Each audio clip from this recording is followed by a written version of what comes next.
UGC net yoga second paper हम कर रहे हैं सिद्ध सिद्धांत पद्धति पार्ट 3। भूमि तत्व के साथ अस्थि, मांस, त्वचा, नाड़ी और रोम, इसके बारे में हम इसके पहले वीडियो में हम पहले 2 पार्ट में हमने इसकी चर्चा कर चुके थे। जल तत्व के साथ हमारे क्या है, लार, मूत्र, वीर्य, शुक्र और रक्त। रक्त का हम शोणित भी कहते हैं। ये हमारे साथ किसके साथ है, ये जल तत्व के साथ था। तेजस के साथ हमने क्या बताया था, क्षुधा यानी भूख, तुषा यानी प्यास, निंद्रा यानी नींद, कांति यानी आभा, आलस्य यानी सुस्ती।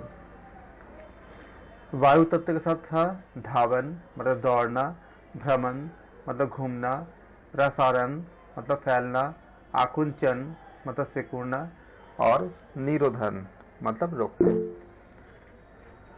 आकाश तत्व के साथ था राग, द्वेष, भय, लज्जा और मोह।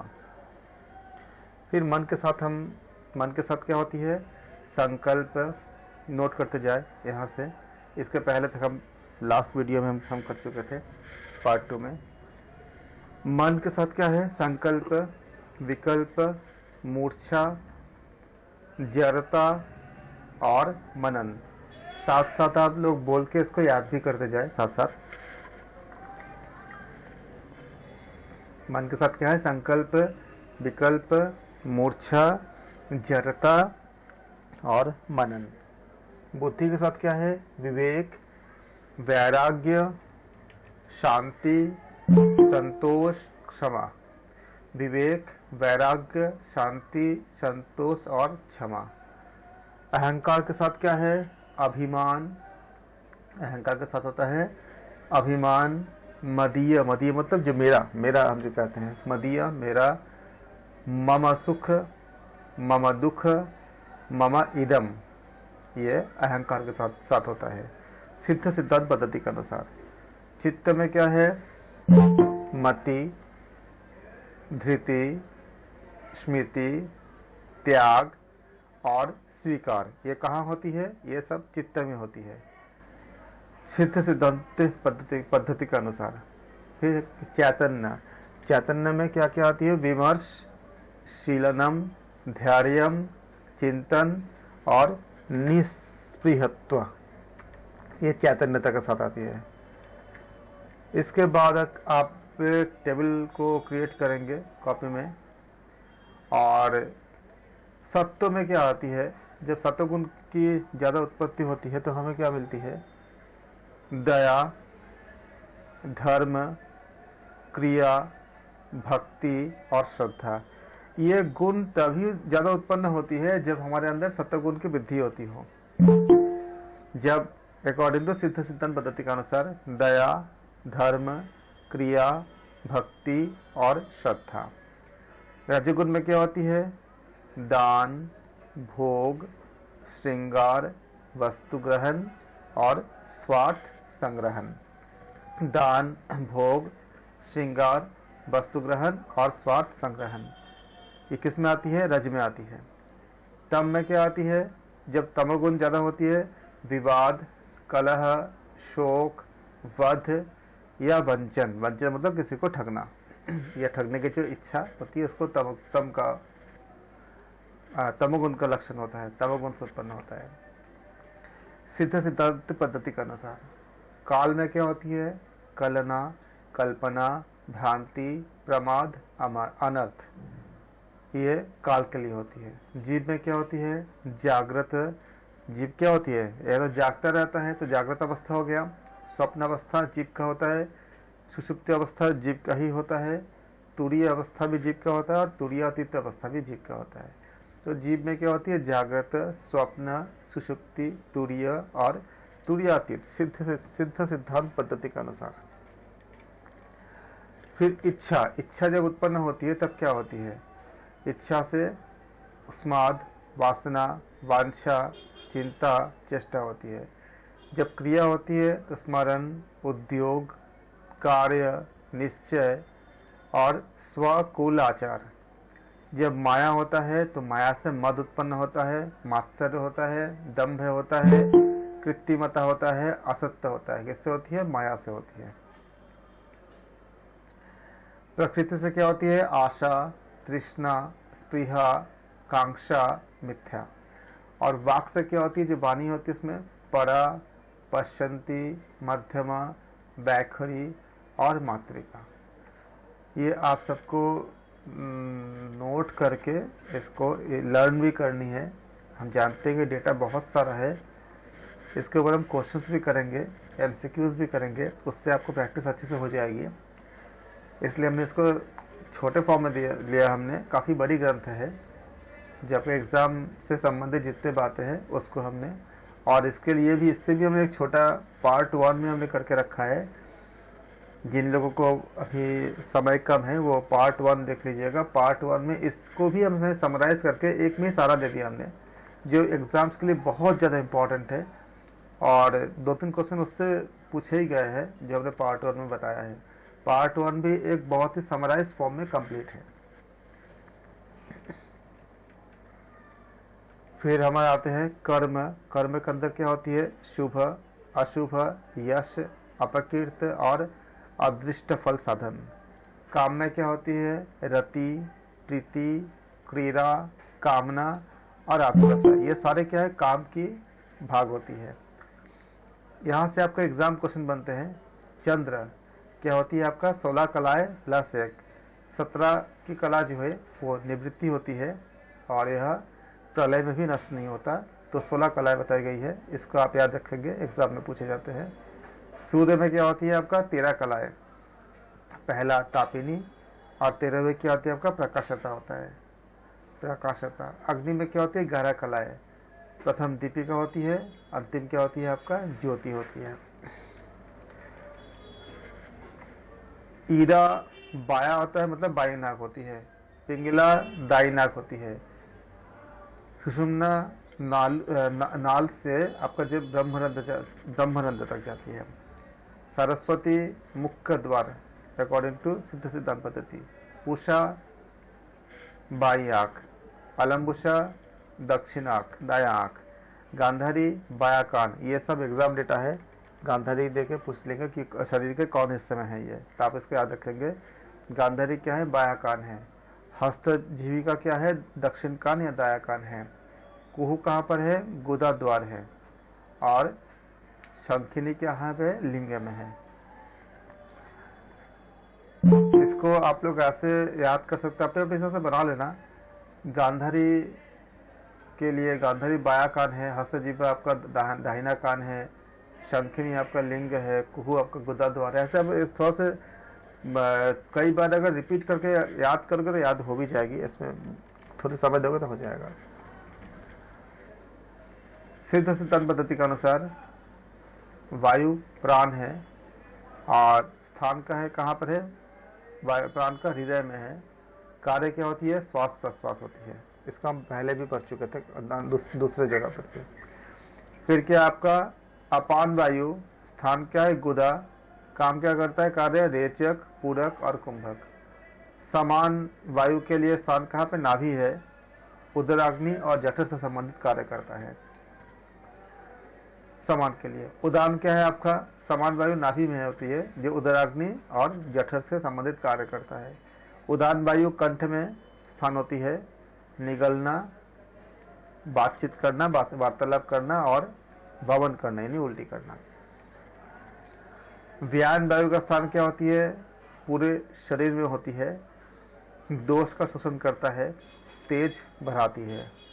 नाग पूरे शरीर में आंखों का संचालन करती है। कूर्म नेत्र में होती है, पल के झपकना या शरीर में जो कंपन उसके लिए होती है। क्रिकल डकार के लिए होती है, डकार और भूख इसके कार्य होते हैं। देवदत्त क्या होती है? मुख में होती है, जम्भाई लेना होता है। धनंजय क्या होती है? संपूर्ण शरीर में होता है। कार्य क्या है? नाद को प्रकट करता है। शरीर में 9 चक्र का वर्णन बहुत महत्वपूर्ण, एग्जाम के लिए बहुत ही ज्यादा महत्वपूर्ण है। 9 चक्र में पहला क्या है? ब्रह्म चक्र। इसको मूल आधार चक्र भी कहते हैं, नाम याद रखिएगा। अगर ब्रह्म चक्र बोल दे तो आप कंफ्यूज मत होइएगा, एक्चुअली मूलाधार चक्र ही है। आकार आकृति क्या होती है? भगमंडल 3 गोलाकार आकृति होती है। मूल बंधे के समीप होता है इसका करीब, इसका स्थान जो होती है। ध्यान अग्नि के आकार के हम इसका ध्यान होती है। शक्ति क्या होती है? काम रूप पीठ होती है। और परिणाम क्या होती है? सभी कामनाओं की पूर्ति होती है। फिर क्या होती है? स्वाधिष्ठान चक्र। आकृति क्या कैसे होती है? मूंगे या शिवलिंग जैसा। ध्यान क्या होती है? शिवलिंग का ध्यान करते हैं स्वाधिष्ठान चक्र में। शक्ति क्या होती है? उद्यान पीठ होती है।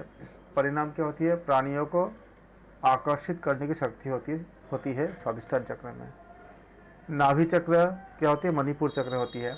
ये सांप के आपका 5 वलय बताया गया है, तब इसे याद रखना। और स्थान क्या पे होती है? मणिपुर चक्र, मणिपुर में स्थान होती है। ध्यान क्या करते हैं? सूर्य के सदृश कांति होती है। परिणाम क्या होती है? सब कुछ समग्र सिद्धि होती है। फिर अनाहत चक्र, 8 दल वाला कमल होती है। हृदय अर्थात हृदय को यहाँ पे सुषुम्ना बताया गया है स्थान के जगह पे, सिद्ध सिद्धांत पद्धति के अनुसार। ध्यान क्या होती है? शिवलिंग की आकृति ज्योति होती है। शक्ति क्या होती है? हंस कला होती है। परिणाम क्या होती है? इंद्रियों पर वश होती है। फिर कंठ चक्र यानी विशुद्ध चक्र, एक ही नाम है, चाहे कंठ चक्र बताया जाए या विशुद्ध चक्र बताया जाए। स्थान क्या होती है? ईरा पिंगला के बीच में होती है, सिद्ध सिद्धांत पद्धति के अनुसार। सुषुम्ना नाड़ी का ध्यान करती है, ध्यान के लिए। अनाहत कला होती है शक्ति में। और परिणाम क्या होती है? संकल्प शक्ति तीव्र होती है, सिद्ध सिद्धांत पद्धति के अनुसार।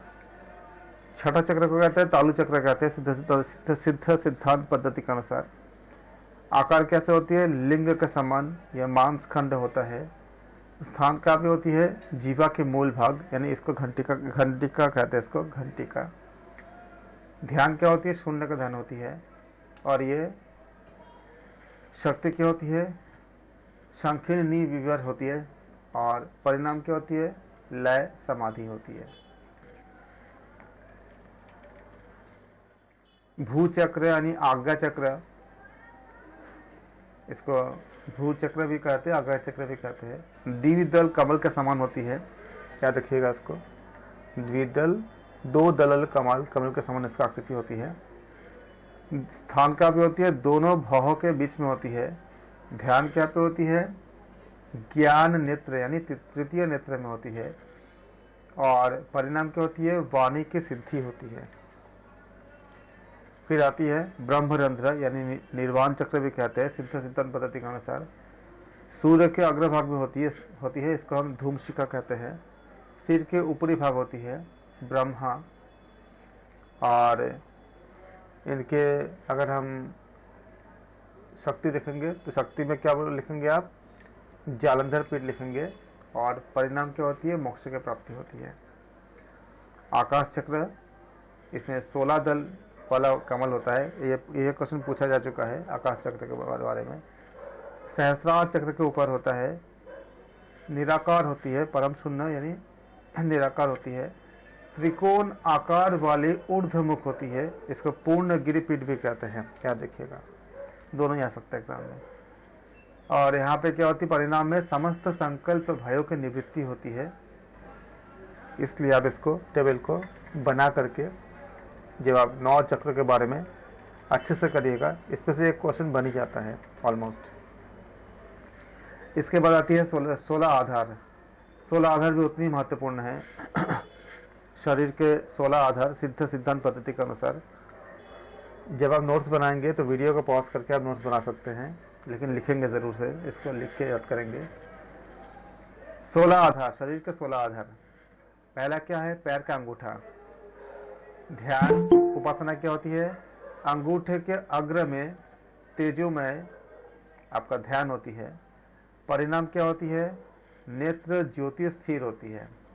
केवल आधार का नाम भी पूछा जा सकता है, किसी भी एग्जाम में पूछते हैं, चाहे वो अगर आप यूजीसी नेट के लिए करते हो या अगर एमए योग के लिए करते हो या अपने सिलेबस के लिए करते हो। 16 आधार बहुत जगह पे है, डिप्लोमा के सिलेबस में भी है। तो पैर का अंगूठा पहला है। ध्यान क्या होती है? अंगूठे के अग्र में तेजोमय और नेत्र ज्योति क्या होती है? स्थिर होती है। सेकंड क्या है? मूलाधार होती है। शिवनी नाड़ी को पैर की एड़ी से हम दबाकर बैठते हैं, ध्यान जब करते उपासना करते हैं तो। अग्नि तेज में वृद्धि होती है और अग्नि प्रदीप्त होता है। तीसरा क्या है आपका? गुदा द्वार। तो गुदा द्वार 16 आधार में से तीसरा क्या है? गुदा द्वार। गुहा के प्रसारण में जब संकोचन होती है उसको हम ध्यान करते हैं। परिणाम क्या होती है? अपान वायु आपका स्थिर होती है। अपान वायु से संबंधित जितने विकार है वो उसमें लाभ होती है। चौथा क्या है आधार? लिंग, यानी मेद्र कहते हैं इसको, लिंग को। ध्यान उपासना किसे करते हैं? लिंग संकोचन कर बज्रौली कहते हैं इसको। परिणाम क्या होती है? प्राण, मन और वीर का लय करके परम पद को प्राप्त होते हैं। आधार का नाम क्या है? उड्डयन होती है। लिंग मूल और नाभि मूल का मध्य होता है। मल मूल का संकोचन यानी अल्पता होता है। चौथा क्या है? नाभि। छठा क्या है? नाभि आधार होता है। नाभि, आधार का नाम नाभि है। उपासना कहाँ करते हैं? एकाग्र चित्त से ओंकार को उच्चारण। परिणाम क्या होती है? नाद लय। आधार का नाम क्या है? हृदय। ध्यान उपासना क्या होती है आपका? प्राण वायु का संयम होती है। परिणाम क्या होती है? हृदय का विकास होती है। आधार कंठ है। ध्यान कहाँ करते हैं? उपासना किसमें होती है? उड्डयन बंध में। और परिणाम क्या होती है? वायु स्थिर होती है। आधार का नाम घंटिका। ध्यान उपासना जीवा का मोड़कर अमृत का पान करते हैं। इससे क्या होता है? शरीर क्या होते है? स्वस्थ और पुष्ट होती है। आधार तालु। ध्यान उपासना खिचड़ी मुद्रा। और परिणाम क्या होती है? काष्ठ के समान होना। आधार क्या होती है आपका? जीवाधार होती है, जीव्य आधार। ध्यान उपासना जीवा के अग्र भाग में स्थिर होती है, रोग नष्ट होते हैं। भूमध्याधार होती है। चंद्रमंडल, आधार का नाम भूमध्याधार। चंद्रमंडल यानी ध्यान उपासना। और परिणाम क्या होती है? अंगों में पुष्टि, प्रसन्नता। आधार क्या है? नासिका होती है। और ध्यान उपासना क्या है? नासिका के अग्र में दृष्टि होती है। स्थिर मन, आत्म रूप स्थिर होती है। आधार क्या होती है? नासा मूलक कपाटाधार, नासिका के दोनों कपाट। और ध्यान कहाँ पे होती है? कपाट यानी आउटर पर केंद्रित होती है। कपाट जो होती है, कपाट मतलब आउटर पे। परिणाम क्या होती है? ज्योति पुंज का दर्शन होती है। आधार का नाम क्या है? ललाट। ध्यान उपासना माथा ध्यान। परिणाम क्या होती है? तेजस्विता होती है। और 16वां आधार क्या होती है?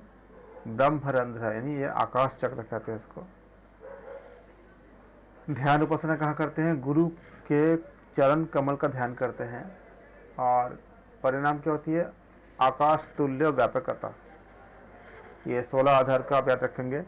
खाली अगर 16 आधार आते हैं एग्जाम में तो खाली 16 आधार का नाम भी आप याद रखेंगे। तो पैर का अंगूठा मूलाधार, पहला आधार पैर का अंगूठा, दूसरा आधार मूलाधार, तीसरा आधार गुदाद्वार, चौथा आधार लिंग यानी मेद्र, पांचवा आधार उड्डयन, छठा आधार नाभि, सातवां आधार हृदय, आठवां आधार कंठ, नौवां आधार घंटिका, 10वां आधार तालु, 11वीं आधार जीवाधार, 12वीं आधार भूमध्याधार, 13वीं आधार नासिका, 14वीं आधार नासा मूलक कपटाधार यानी नासिका के दोनों कपाट, 15वीं आधार 15th ललाट, और 16वीं आधार क्या होती है?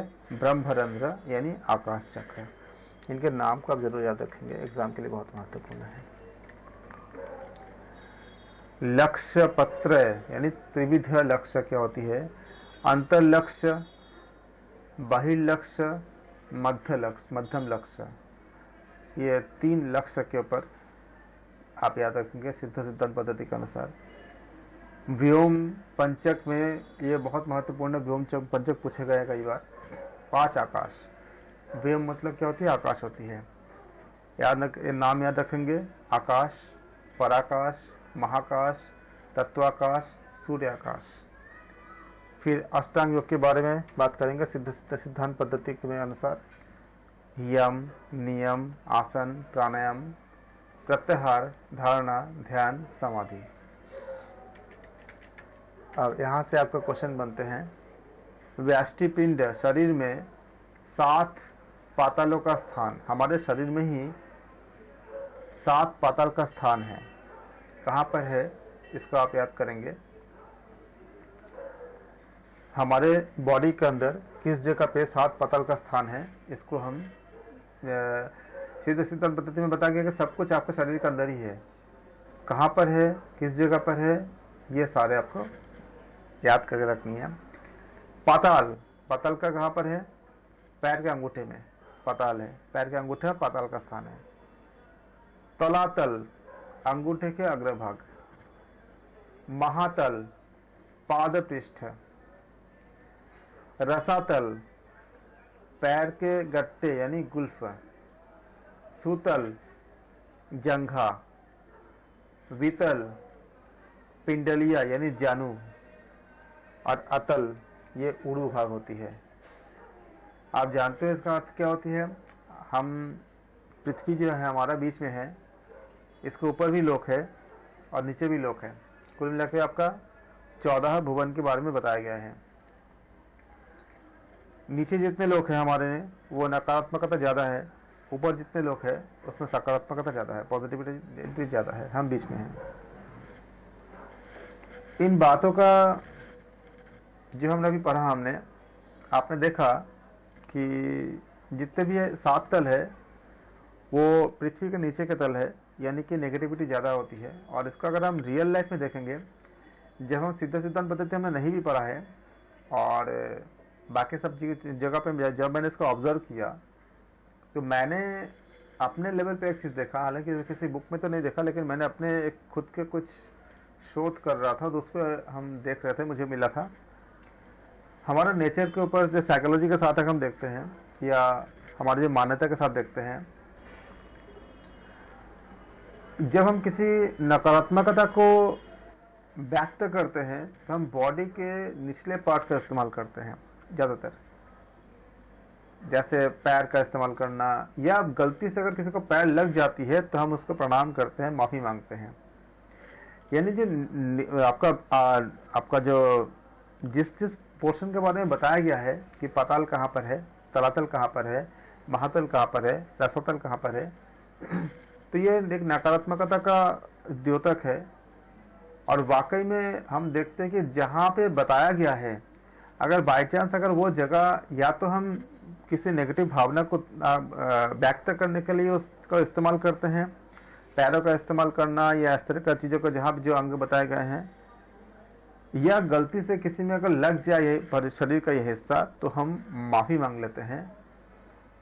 और इसका अर्थ यही होती है कि और जो हम जब किसी को सम्मान करते हैं या पॉजिटिव भावना लेते हैं तो मैंने ये पाया कि हम हमेशा बॉडी के ऊपर का पार्ट का इस्तेमाल करते हैं। जितना अधिक ज़्यादा पवित्रता होगा शरीर के उतने ऊपरी पार्ट का इस्तेमाल होता है। इसको मैंने पाया, किसी उसमें नहीं, मैंने इसके ऊपर बहुत एक गहन शोध कर रहा था, उसमें देख रहा था कि ये सीधे सिद्धांत पद्धति में जो बातें बताई गई है और भी जो बातें जो बताई गई है उसका रियल लाइफ में हम कैसे इस्तेमाल करते हैं। जो लोग सीधे सिद्धांत पद्धति नहीं भी पढ़े हैं या जब मैंने भी नहीं पढ़ा था, एक छोटे बच्चे से लेकर जो करते हैं, हमने देखा कि जब हम मंदिर में जाते हैं, किसी गुरुदेव को प्रणाम करते हैं तो एकदम झुक करके अपने कपाल को, अपने माथे को उनको चरण में टिका के या प्रभु के चरणों में टिका के हम प्रणाम करते हैं। सबसे ऊपरी पार्ट जो सबसे शुद्ध पार्ट मानी जाती है, और कभी भी हम ऐसा नहीं करते हैं। और जितने ज़्यादा अगर मान लो कि अगर उससे थोड़ा कोई होता है तो हम उसको गले से लगाते हैं, दिल मतलब इधर से लगाते हैं, तो ये पार्ट क्या कहलाता है, जो हमारे ग्रंथों में बताया गया है, ये ऊपरी हिस्से के हमें बताते हैं कि हमारे पृथ्वी लोक से जो ऊपर का हिस्सा है, और जो बिलो पार्ट है वो हमें अभी अभी हमने देखा हमने कि पाताल कहाँ बताई गई है, पैर के अंगूठे में। और देखो अगर किसी को अगर जब हम नकारात्मक कदम करते हैं, हम अपने पैर को ज़्यादा चलाते हैं, चाहे किसी वस्तु पे हो या किसी व्यक्ति पे हो, इसको करते हैं, या बाई चांस अगर गलती से लग जाती है तो हम उनसे माफ़ी मांगते हैं। तो ये एक्चुअली ऊर्जा का द्योतक भी होती है। और जो बताया गया है कि इस जगह पे ऐसे ऐसे तल का संबंध होती है, बिल्कुल रेलेवेंट है। और अगर इसके बारे में आप बहुत ज़्यादा सोचोगे, मैं ज़्यादा मैं बोल नहीं पा रहा हूँ क्योंकि हमारे पास समय बहुत कम है, और इसके ऊपर मेरे पास बहुत बड़ी डिटेल है, बहुत ज़्यादा मेरे पास डिटेलिंग है, मतलब बहुत लंबी सारा इसमें कंटेंट है कि कैसे सिद्ध सिद्धांत पद्धति में जो बातें बताई गई है वो एक्चुअली रियल लाइफ में कैसे होल्ड करता है। और इसी के साथ इसमें बहुत सारे आपका ये तो अभी आपको पाताल तलातल इत्यादि के बारे में बताया गया है। सिद्ध सिद्धांत पद्धति में यूनिवर्स के बहुत सारा चीज़ें, जैसे पर्वत कहाँ पर है, हमारे शरीर में कहाँ पर है, नदियाँ कहाँ पर है, सागर कहाँ पर है, इसका मतलब वो सब चीज़ें एकदम बिल्कुल साइंटिफिकली है, बिल्कुल रिलेवेंट है। और हम अगर और गहन विज्ञान का अध्ययन करते जाएंगे तो इस सब चीज़ को हमें और अच्छी चीज़ से समझ पाएंगे। अब हम देखते हैं कि व्याष्टि पिंड में शरीर के, और इसी कारण से इतनी बड़ी महान विज्ञान इसमें छुपी हुई है।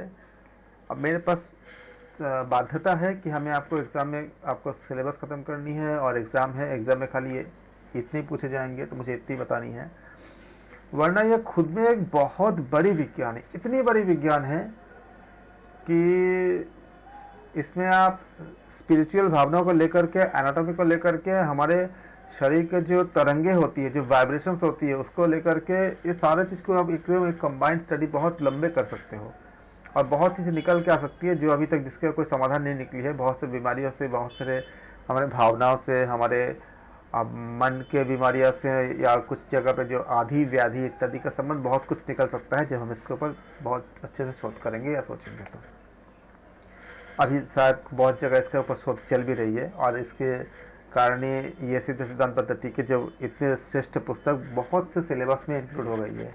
एमए योग से लेके कई जगह पे इसका कुछ पार्ट इंक्लूड हुआ है, कुछ डिप्लोमा के सिलेबस में आई हैं। इन्हीं सब कारण से विदेश में तो इसका बहुत ज़्यादा शोध मतलब होती रहती है, हो रही है। तो व्याष्टि पिंड शरीर में 21 ब्राह्मणों का स्थान मैंने आपको थोड़ा सा बताया इसलिए कि आप समझो, आप अपने अंदर चिंतन करो और सोचो कि खाली आप ऐसे नहीं पढ़ रहे हो और सिर्फ एग्ज़ाम पास करने के लिए नहीं पढ़ रहे हो। आप लोगों में से जो ज्ञान पिपासु हो वो समझो, जानो चीज़ों को, और मन के अंदर एकदम बना के रखो कि जब भी मौका मिले इन सब का चर्चा करो, पढ़ो, और बुद्धिमान लोगों से बात करो, जो इंटेलेक्चुअल इंसान है उनसे सामने रखो, तो वो चीज़ें आपको निकल के सामने आएंगे। ऐसे कहीं भी नहीं, जो जहाँ पे सही जगह हो वहाँ पे आप इसको चर्चा करेंगे तो काफ़ी कुछ, या ऐसे कहीं भी अगर चर्चा होती है तो सुनिएगा, इसका विज्ञान के रूप में अगर कहीं बताया जाता है तो सुनिएगा। हम भी एग्ज़ाम के बाद शुरू करेंगे जिसमें एग्ज़ाम्स के ही दृष्टिकोण से नहीं, इसके विज्ञान को हम पूरा खोलने की कोशिश करेंगे अलग दूसरे प्लेटफॉर्म में, जहाँ पे ज़्यादा एग्ज़ाम का जहाँ प्रेशर नहीं होगा, जहाँ हम आराम से खुल के सब कुछ समझा सकते हैं। यहाँ पे हम देखते हैं कि व्याष्टि पिंड यानी शरीर में 21 ब्राह्मणों का स्थान याद करेंगे सीरियल नंबर वाइज। ब्रह्मांड क्या है आपका, ब्रह्मांड, और इसके बाद ब्रह्मांड में किस जगह के कौन सा स्थान है। भूलोक पृथ्वी का स्थान कहाँ पर है, मूल आधार, गुदाद्वार, अगर गुह्य स्थान। और आपने पढ़ा भी है कि पृथ्वी का जो है गंध, आपका जो है पृथ्वी से क्या आपको गंध मिलती है, तो यहाँ पे आपका मूलाधार का स्थान से पूरा मैच करता है ये। और भू पृथ्वी के लिए कहा जाता है, तो ये मूल आधार होती है। भूवलोक, भूवलोक कहाँ पर है, लिंग का स्थान। इनको याद रखिएगा, याद रखना आसान है अगर आप, इसलिए मैं थोड़ा सा आपको इंटरेस्टिंग बनाने के लिए, क्योंकि जब कुछ लॉजिकल निकल के आती है तो समझने, पढ़ने में और पढ़ाने में बहुत अच्छी लगती है।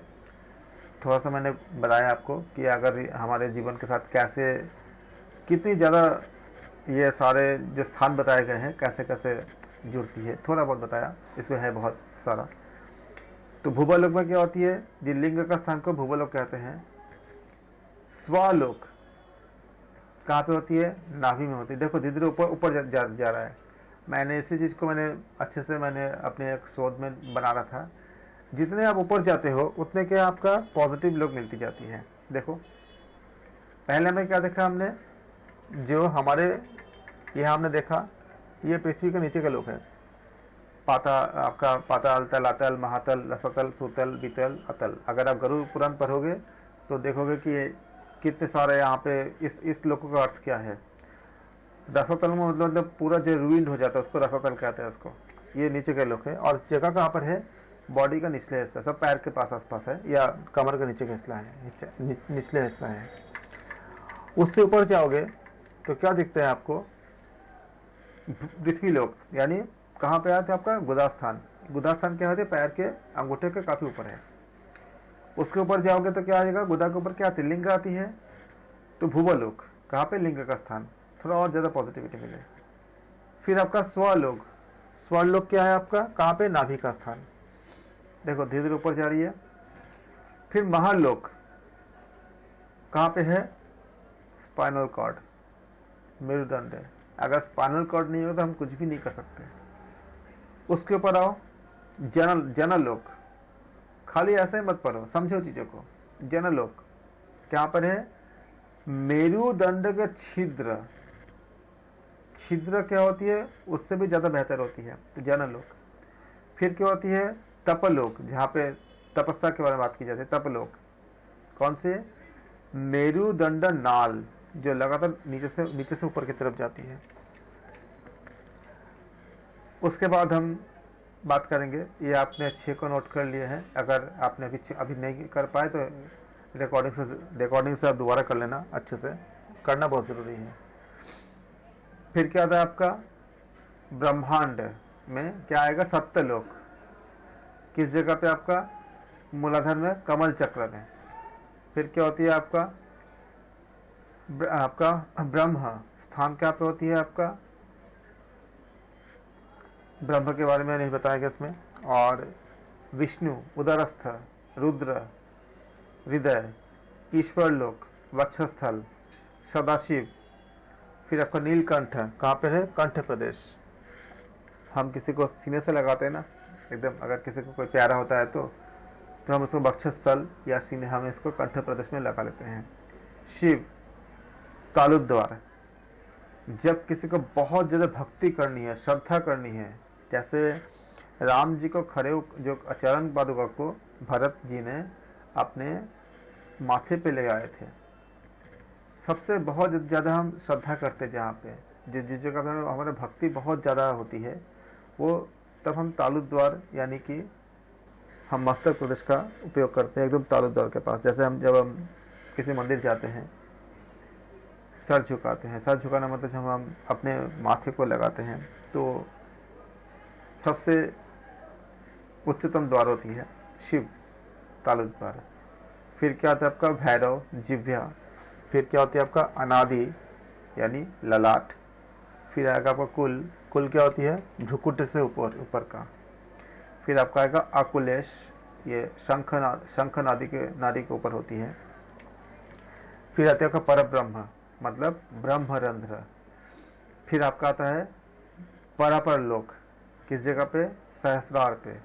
और अंत में क्या आती है आपका शक्ति लोक, जहाँ पे होती है आपका, इसको त्रिकूट कहते हैं। फिर आता है आपका 64 वर्ण, 64 वर्ण के बारे में इसमें मुख्यतः हम देखेंगे कि कुल 64 वर्ण हैं, जिनमें से 4 मुख्य है। 4 मुख्य के बारे में हम अध्ययन करेंगे। ब्राह्मण क्या करते हैं, सदाचार का प्रसार करते हैं। आप यहाँ पे देखो जन्म से नहीं बताया गया, जो कर्म से बताया गया है। सदाचार का प्रचार जो करते हैं, जो कार्य करते हैं, वो ब्राह्मण है। क्षत्रिय कौन है, जो शौर्य होती है, वो क्षत्रिय का आपका जो 4 मुख्य बातें जो है शौर्य करते हैं। वैश्य जो होते हैं वो व्यवसाय करते हैं, और शूद्र जो होते हैं वो सेवा का कार्य करते हैं।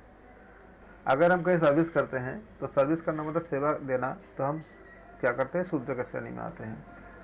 हम जब व्यवसाय करते हैं तो वैश्य की श्रेणी में आते हैं, और क्षत्रिय आपको पता है, ब्राह्मण आपको पता है।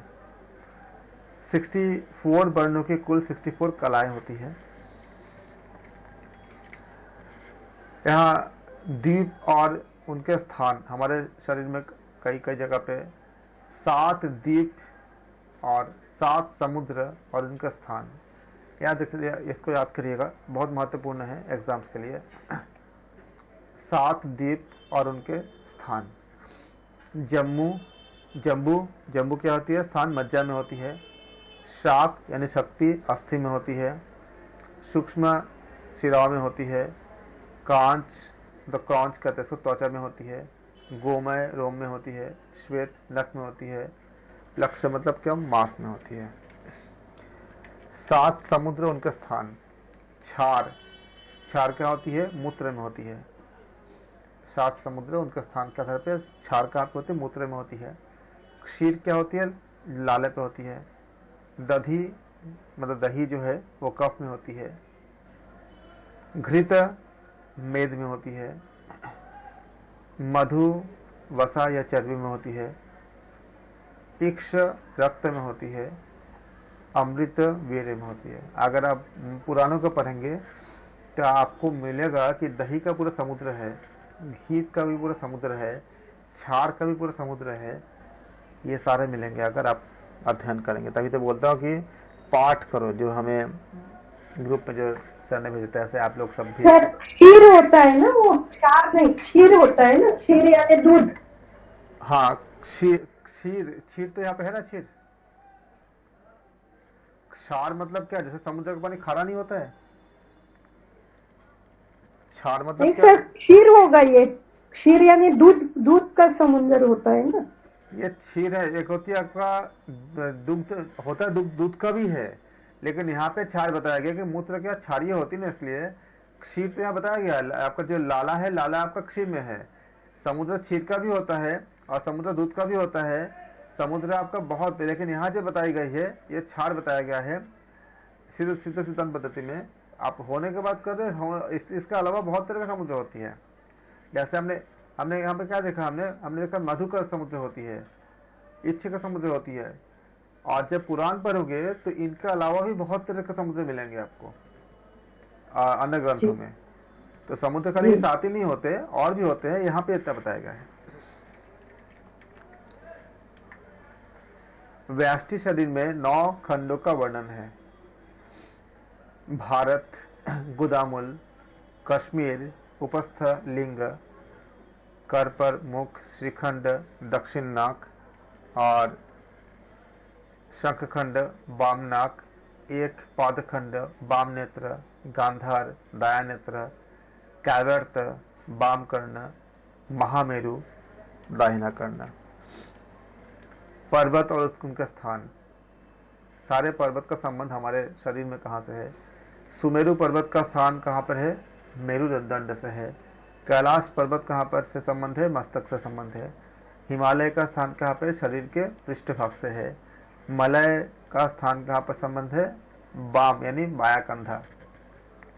मंदराचल का संबंध क्या है? दाहिना कंधा। अगर आप रामायण इत्यादि पढ़ोगे तो आप इसमें सब मिलेंगे आपको। मलय पर्वत, मंदराचल पर्वत, विंध्याचल पर्वत, इनके बारे में बहुत अच्छे से दिए गए हैं, बताए गए हैं इसमें। विंध्याचल पर्वत कहाँ पर है आपका? हमारे दक्षिण कर्ण में है। मैनाक पर्वत कहाँ पर है? बाया कर्ण है। श्रीशैल पर्वत कहाँ पर है? आपका ललाट या माथे पे है। किसी ग्रंथ में ये भी बताया गया है कि पहले पर्वतों के उड़ने के लिए मतलब व्यवस्था थी, फिर कुछ ऐसा कुछ हुआ कि प्रभु ने पर्वत से उड़ने की क्षमता को वापस ले लिया। पढ़ना आप जब पुराण पढ़ोगे तो इसमें बहुत विस्तार से मिलेगा कि कैसे कैसे आपका हुआ। उनमें से एक पर्वत ऐसा था जो समुद्र में जाकर के अपना शरण ले लिए थे।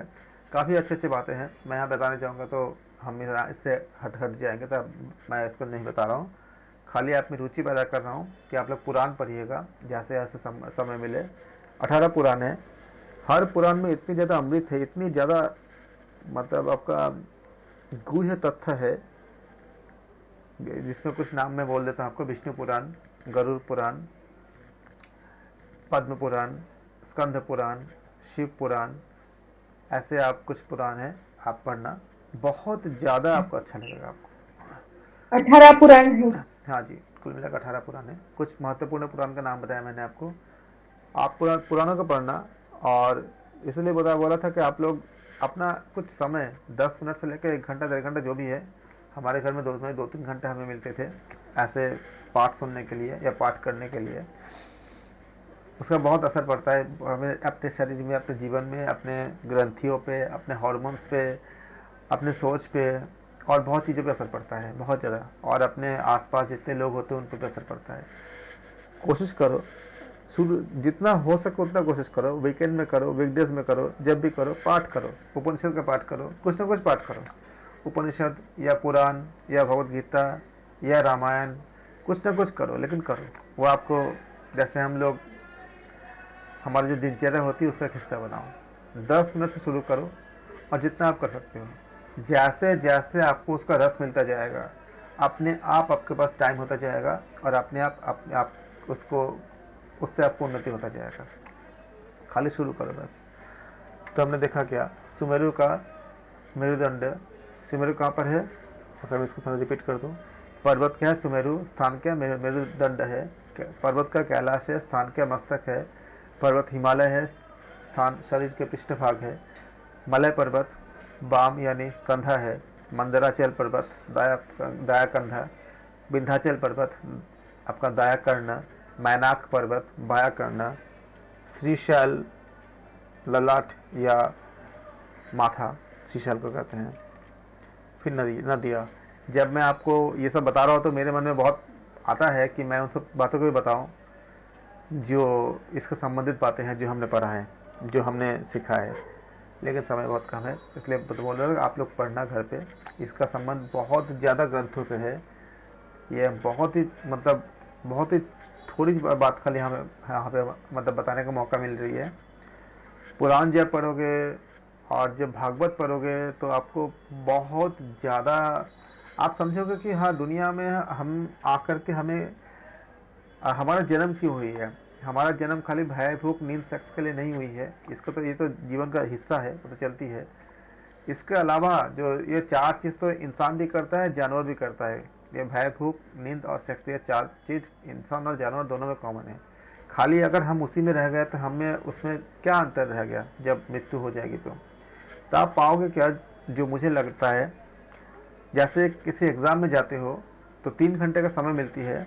3 घंटे सबको मिलती है, जो टॉपर्स होते हैं उनको भी 3 घंटे मिलती है, और जो पास करते हैं वो भी, जो पास नहीं कर पाते उनको भी 3 घंटे समय मिलती है। उस 3 घंटे के परीक्षा में अगर मैं ये मान लूँ कि परीक्षा का रिजल्ट जीवन में महत्वपूर्ण परिवर्तन अगर लाता है, इसको मान लेता हूँ, तो जिसको जैसा परिणाम मिलेगा आगे का पूरा 50, 60 साल, 70 साल उसको ऐसे ही मिलेगा। हो सकता है IAS ऑफिसर बन जाए या बड़ा कुछ बन जाए, लेकिन अगर पास ही नहीं करेगा तो उस जगह तक पहुंच नहीं पाएगा। वैसे ही हमारा जीवन जो है उसी तरह से है। जो 70 साल 80 साल मिले हैं हमको, उसमें से आधा तो निकल ही चुके हैं, शायद हमारे पास 30, 40, 50 साल ही है एवरेज जहाँ हम सबके पास। ये एक एग्ज़ाम की तरह है, जो करके जाएंगे इसका फल भोगने के लिए 84 लाख योनियों, जिसमें करोड़ों साल हो सकता है। उसमें पर्वत भी एक योनि होता है, क्योंकि जितने आसन जितनी योनियाँ होती है उतने आसन होते हैं। तो पर्वत आसन करते हैं हम लोग, तो पर्वत भी एक योनि होते हैं। देखो हिमालय पर्वत कब से है, जो भी प्राणी होगा वो एक योनि को ही भोग रहा है ना। इसलिए लंबी इसको जर्नी बहुत लंबी होती है। एक एग्ज़ाम की तरह है ये, जो हम 50-60 ईयर जो भी हमारे पास बची हुई है, ये 4 चीज़ से निकल के वो करते हुए भी बाकी जो देवता भी नहीं कर पाते, कि को भी एक फल भोग करते हैं, अच्छे का मतलब पुण्य का फल भोग करते हैं। अगर आप ये सब करके जाते हो, थोड़ा बहुत पाठ करते हो, इंस्पायर करते हो, लोगों तक पहुंचाते हो, खुद अपने आप को, अपने सोल को पवित्र करते हो, तो ये चीज़ वो चीज़ है जो जानवर नहीं कर पाते। नॉर्मली जानवर भी कर लेते हैं, कुछ जगह मैंने देखा कि जहाँ पाठ होते हैं, कुछ बंदर को ऐसे देखता कि वो आके चुपचाप ऐसे बैठता है जहाँ रामायण का पाठ होती है। मैंने खुद देखा है, जहाँ से मैं आता हूँ वहाँ पे रामायण का जब पाठ होता था, बचपन में देखता था, लंगूर आते थे, बंदर आते थे, वो ऐसे बैठते थे जैसे कि कोई भक्त बैठा हुआ है। कुछ नहीं करता था और अंत में जाता था पूरा, एकदम सबसे पहले आता था और उसको टाइमिंग पूरा पता था कि इस समय होगा, एकदम पहले आता था और अंत में एकदम जाता था। ऐसे बहुत से प्राणियों को भी देखा मैंने। लेकिन फिर भी अगर हम उससे वंचित रह गए तो जब हम इस शरीर छोड़ कर जाएंगे तो फिर वही 3 घंटे का एग्जाम का हिसाब किताब होता है, जैसे यहाँ पे होती है, कौन पास किया, कौन फेल किया, कौन टॉपर हुआ, कौन कैसा हुआ।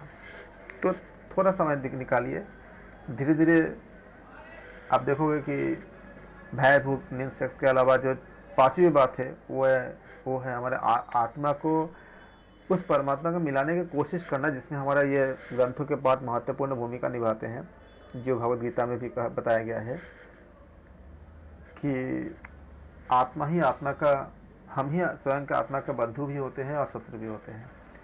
जो व्यक्ति आत्मा को उन्नत मतलब प्रभु की तरफ लेके जाते हैं, उनके साथ मर्ज करते हैं या कोशिश करते हैं, वो अपने आत्मा के खुद का बंधु होते हैं, और जो ऐसा नहीं करते वो खुद का शत्रु होता है। इसलिए आप लोग रोज जितना भी हो सकता है थोड़ा सा पाठ करो, और हो सकता है ग्रुप में डालो तो बाकी लोग इंस्पायर हो जाएंगे, इससे आपको और अच्छे कर्म आपका अच्छे होंगे।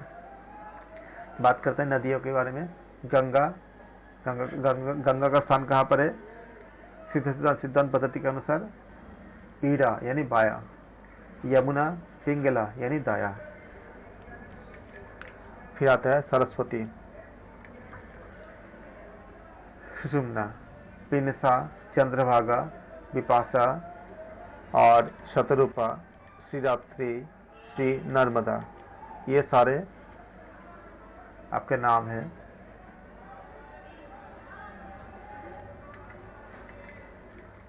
फिर बताए गए हैं नक्षत्र कितने 27 होते हैं, राशि 12 होते हैं, नवग्रह के बारे में हमें बताया गया है 9 ग्रह होते हैं, और तिथियां 15 बताए गए हैं। इसको याद कर लीजिएगा। निजा शक्ति के बारे में, निजा शक्ति के कुल शक्ति 5 होते हैं, परा, सत्ता, अहंता, स्फुरता, कला। अकुल शक्ति 3 होते हैं, जाति, वर्ण और गोत्र इत्यादि।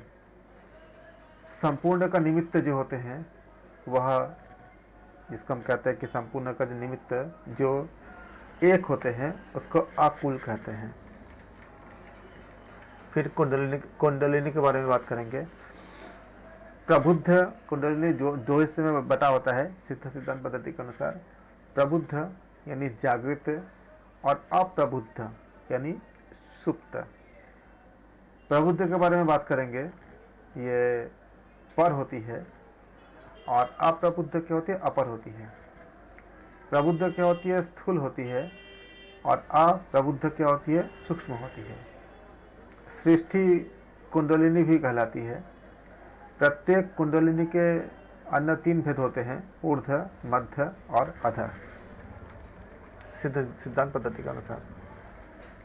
पर पिंड से लेकर स्वपिंड पर्यंत सबको जानकर जो परम पद के साथ समरस यानी एकता स्थापित करते हैं, तो वो स्थापित करना ही पिंड का समरस भाव होती है। पर पिंड से लेकर स्वपिंड पर्यंत, पर मतलब दूसरे, पर पिंड से लेकर स्वपिंड पर्यंत सबको जानकर परम पद के साथ समरस यानी एकता स्थापित करना ही पिंड पद समरस भाव होती है। परम पद शिव को कहा गया है सिद्धांत पद्धति के अनुसार, जिसको केवल अपनी अनुभूति से ही जान सकते हैं। परम पद इसमें गले, हाथ और शंख, कानों में मुद्रा, केश और रोम नहीं कटवाने होते हैं, आम्रे किया तथा हम अमृत का पान करते हैं, प्राणायाम और आसन में पसीने का लेप होते हैं, एकांत वास होता है। कुछ महत्वपूर्ण पॉइंट्स है, गुरु दीक्षा अनुरूप वंदना जप करते हैं, तीव्र शंखनाद करते हैं, खड़ाव का धारण करते हैं, फिर आपका छाता कमल इत्यादि होती है, दंड का रखते हैं। जो परम पदों की प्राप्ति के कुछ उपाय के बारे में बता रहे हैं कि यह सहज होना चाहिए, संयमित होना चाहिए, सोपाय होना चाहिए और अद्वैत होना चाहिए सिद्धांत पद्धति के अनुसार। संतान के बारे में बताएंगे कि संतान और गुण और देवता, पृथ्वी, गुण क्या है? कठोरता होती है। देवता क्या? ब्रह्मा होती है। जल गुण क्या? आर्द्रता या नमी होती है। गुण क्या होती है? विष्णु होती है। फिर अग्नि तेज रुद्र होते हैं। वायु की क्या? गति और ईश्वर है। आकाश मतलब स्थिरता, अचलता, सदाशिव होते हैं। योग की 5 अवस्थाएं। ये 5 अवस्था के बारे में एग्जाम में पूछा गया है, कई बार पूछे जा सकते हैं। स्थूल, सूक्ष्म, कारण, तूर्य और तूर्यातीत। फिर आपका आता है अवधूत योगी। ये लास्ट आपका छठा पार्ट है। अवधूत योगी कौन है? जो प्रकृति के सभी विकार, देह, इंद्रिय, मन और अनात्म को हटा दे और परम शिव में लीन कर दे, वह अवधूत योगी में आते हैं। अवधूत योगी के गुण क्या है? जब कोई योगी अवधूत योगी तक बन के स्थिति तक पहुंच जाते हैं, सिद्ध सिद्धांत पद्धति के अनुसार 5 क्लेश यानी पंच क्लेश, अविद्या, अस्मिता, राग, द्वेष और अभिनिवेश, इससे पूरी तरह से मुक्त हो जाते हैं जो अवधूत योगी होते हैं। तो अवधूत योगी के गुण या लक्षण एग्जाम में आ सकते हैं। तीनों अवस्थाओं जागृत, स्वप्न, सुषुप्ति से मुक्त होते हैं और ओमकार के चिदाकाश यानी वायु का बीज यकार, अग्नि बीज रकार और दोनों का भेद क्या है? ओंकार। यह आपका ओंकार का चिदाकाश। आश्रम में 4 आश्रम बताए गए हैं: ब्रह्मचर्य, गृहस्थ, वानप्रस्थ, संन्यास। ब्रह्मचर्य के बारे में, ब्राह्मणों के आश्रम धर्म पालन की मर्यादा से दूर रहते हैं, क्योंकि वो और इनका ब्रह्मचर्य के जो लक्षण होते हैं, सर्वथा अखंड ज्ञान युक्त आत्मबोध होते हैं। और गृहस्थ में क्या होती है? अनिकेत, पुतात्मा और योग साधना मात्र नित्य तृप्त रहता है। वानप्रस्थ में क्या होती है? स्व प्रकाशमय वन में चित्त वृत्तियों का निरोध होता है। ब्रह्मा का एकांत में चिंतन होता है। संन्यास में क्या होती है? अखंड आत्मस्वरूप में अभेदता की प्रतीति होती है। समस्त संकल्प ज्योति स्वरूप परमात्मा में न्यास, ये संन्यास। समस्त संकल्प ज्योति स्वरूप जो परमात्मा में न्यास हो जाना। त्रिदंडी मतलब क्या हुआ आपका?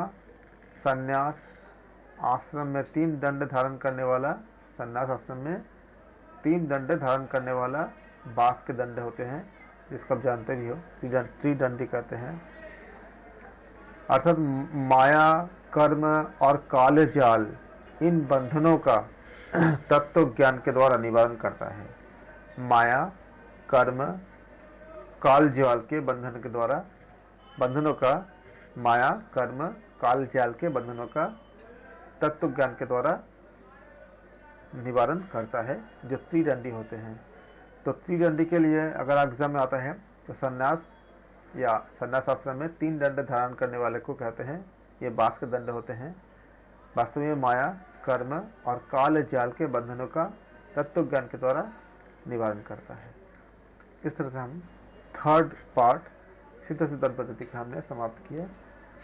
Thank you so much. अब इसके बाद हम नए ग्रंथ को करेंगे अगले क्लास में। Thank you.